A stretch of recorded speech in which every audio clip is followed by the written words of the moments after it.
पिछले एपिसोड में हमने देखा था कि लीन को फायर बीस्ट ने पकड़ लिया था, लेकिन किसी तरह से वो अपनी जान बचाकर वहां से भागने में कामयाब हो गया था।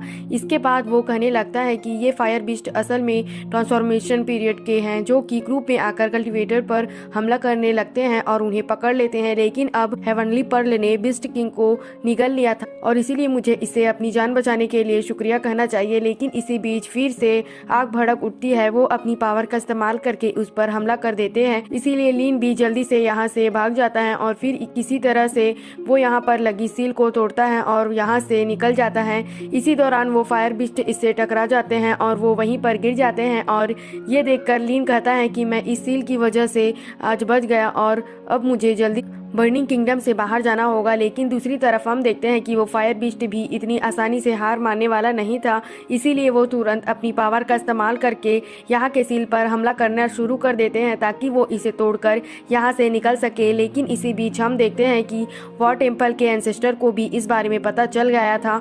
ये देखकर सुंग युनजी कहने लगते हैं कि ये स्पिरिचुअल पावर बहुत ही खतरनाक तरीके से निकल रही है और फिर वो अपने साथ के लोगों से पूछने लगते हैं कि आप लोग इसके बारे में क्या सोचते हैं। तब यंग सेन कहने लगता है कि भले ही दूसरे लोग इसके बारे में कुछ ना जानते हों, लेकिन असल में हम लोग इसके बारे में अच्छे से जानते हैं, क्योंकि ये स्पिरिचुअल पावर फायर बीस्ट के हमले की वजह से आ रही है। फिर वो आगे कहते हैं कि मैं इसके बारे में बात कर रहा हूँ, मैं इसके बारे में सोचकर बहुत ज्यादा परेशान हूँ, लेकिन अगर हम साथ मिलकर काम करेंगे तो हम इसे बहुत ही आसानी से रोक पाएंगे। लेकिन तभी फेंग लुआंग आकर कहती है कि फायर बीस्ट फायर स्पीड के साथ में पैदा होते हैं, इसीलिए उन्हें रोकने के लिए हमें आइस एट्रीब्यूट वाले स्पेल का इस्तेमाल करना होगा। लेकिन असल में बर्निंग किंगडम में ऐसे एट्रीब्यूट वाले लोग तो बहुत कम हैं और इसके बाद भी क्या आपको लगता है कि हम उन्हें इतनी आसानी से रोक पाएंगे। फिर ये बात सुनकर जूजीन कहने लगता है कि वैसे भी हमने सील का इस्तेमाल किया था, इसीलिए मुझे लगता है कि हमें सील की पावर फिर से बढ़ा देनी चाहिए, शायद हम उन्हें फिर से रोक पाएंगे। ये कहकर वो वहाँ से चले जाते हैं। उनके पीछे सुंग युनजी भी चले जाते हैं।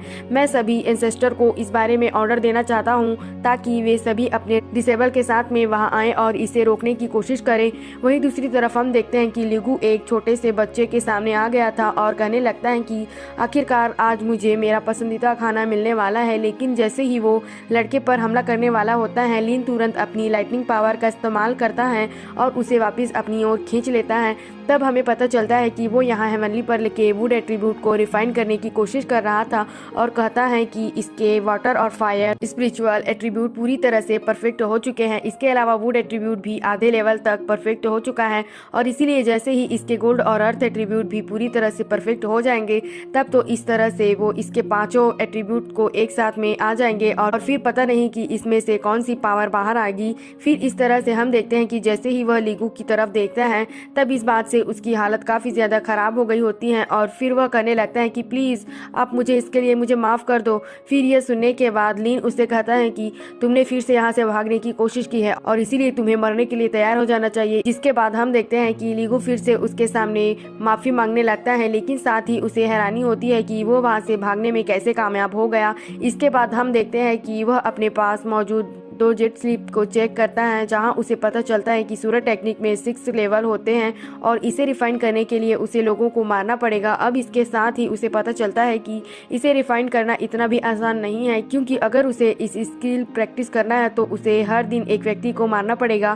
फिर इस बारे में वह जानकर लिगू सोचने लगता है कि यह वाकई में तो बहुत अच्छा मौका है, क्योंकि अगर लीन इस टेक्निक का प्रैक्टिस करने लगेगा तो इस तरह से उसे हर दिन सोल खाने को भी मिलेगा। इसके बाद हम देखते हैं कि वो इसके लिए लीन को बधाई देने लगता है और फिर उसे बताने लगता है कि अगर तुम इस तरह के एडवांस स्किल को प्रैक्टिस करोगे तो तुम नेशन सोल की अचीवमेंट में महारत हासिल कर लोगे। लेकिन इस पर लीन कहता है कि यह जेट स्लीप ठीक है, सुन युकाई के सीनियर ब्रदर से मिले थे जिसकी सोल को तुमने बहुत पहले ही निगल लिया है और इसीलिए इसका मतलब है कि उसने जो स्किल प्रैक्टिस किया है वह उतना अच्छा नहीं है। इसके बाद हम देखते हैं कि वह दूसरे वाले की जेट स्लीप को भी चेक करता है, लेकिन उसके अंदर से कोई भी आवाज नहीं आ रही होती है। अब इस वजह से लिगू उससे कहने लगता है कि यह चीज उतनी अच्छी नहीं है, इसलिए मैं चाहता हूं कि तुम सूरज टेक्निक का प्रैक्टिस करो, क्योंकि यह इससे ज्यादा पावरफुल है। लीन सोचने लगता है कि सितुनान ने एक बार उसे कहा था कि earth step technique 5 element step technique में से एक है, जिसे एंशिएंट टाइम में ग्रेट सुपर नेचुरल पावर के रूप में जाना जाता था। इसीलिए भले ही यह एक अर्थ एस्केप टेक्निक है, लेकिन फिर भी इसकी पावर बाकी स्पेल के बराबर है। लेकिन फिर लीगू उससे कहने लगता है कि यह केवल एक एस्केप टेक्निक है और इसीलिए यह किलिंग टेक्निक से ज़्यादा पावरफुल कैसे हो सकता है। लेकिन इस बारे में सुनकर लिन को गुस्सा आ जाता है और वह उसे शांत करा देता है। इसके बाद हम देखते हैं कि लिन ने अर्थ एस्केप टेक्निक की प्रैक्टिस करने का फैसला कर लिया था और इसीलिए वह तुरंत इसको प्रैक्टिस करने के लिए यहाँ पर शुरू भी कर देता है। अब कुछ देर के बाद हम देखते हैं कि वह भी अपनी पावर में मास्टर भी कर लेता है और फिर कहने लगता है कि भले ही मालियांग की बॉडी में उतनी टैलेंट नहीं है और स्पिरिचुअल पावर भी नहीं है, लेकिन इसके बाद भी यह मेरी बॉडी से तो काफ़ी बेहतर है। वहीं दूसरी तरफ हम देखते हैं कि वह फायर बीस्ट सील को तोड़कर बाहर आने की कोशिश कर रहे थे, इसीलिए अब उन्हें रोकने के लिए यहाँ पर कई सीनियर डिसेबल आ गए थे और वह अपनी आइस पावर का इस्तेमाल कर यहाँ की सील को ठीक करने की कोशिश करने लगे थे।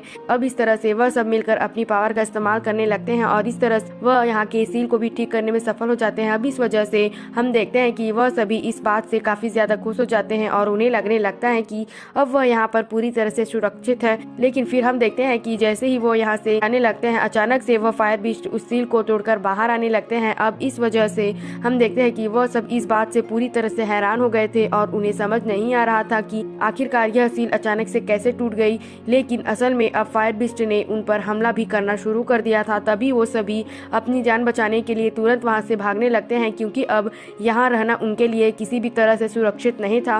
वहीं दूसरी तरफ हम देखते हैं कि चीन और मुआन एक ऐसी जगह पर आ गए थे जहां पर मुआन कहती हैं कि यहाँ पर एक के बाद एक ज्वालामुखी फटने लगे हैं, जिससे हम कल्टीवेटर तो किसी तरह से खुद को बचा लेंगे, लेकिन आखिरकार ये मासूम इंसान खुद को कैसे बचाएंगे। फिर इस बारे में सुनने के बाद चिंग उसे बताता है कि अब ये पूरी तरह से फायर एट्रीब्यूट से भर गई है और ये फायर एट्रीब्यूट पूरी तरह से क्रेजी हो जाएगा और इसी तरह से वह इनको जलाकर पूरी तरह से राख कर देगा। अब इसी वजह से ये लोग बचकर किसी दूसरे जगह पर भी नहीं जा सकते। लेकिन इसी वक्त उन्हें एंसेस्टर से सेक्टर में वापस लौटने का ऑर्डर मिलता है और इसीलिए वो दोनों तुरंत यहाँ से चले जाते हैं। जो सीन दिखाते ही यह एपिसोड यहीं पर खत्म हो जाता है। तो आपको क्या लगता है कि यह लोग खुद को उस फायर बिस्ट से बचा पाएंगे? इसके लिए कमेंट करके ज़रूर बताना और अगर आप अगला एपिसोड भी देखना चाहते हो तो हमारे चैनल को सब्सक्राइब और लाइक ज़रूर करना।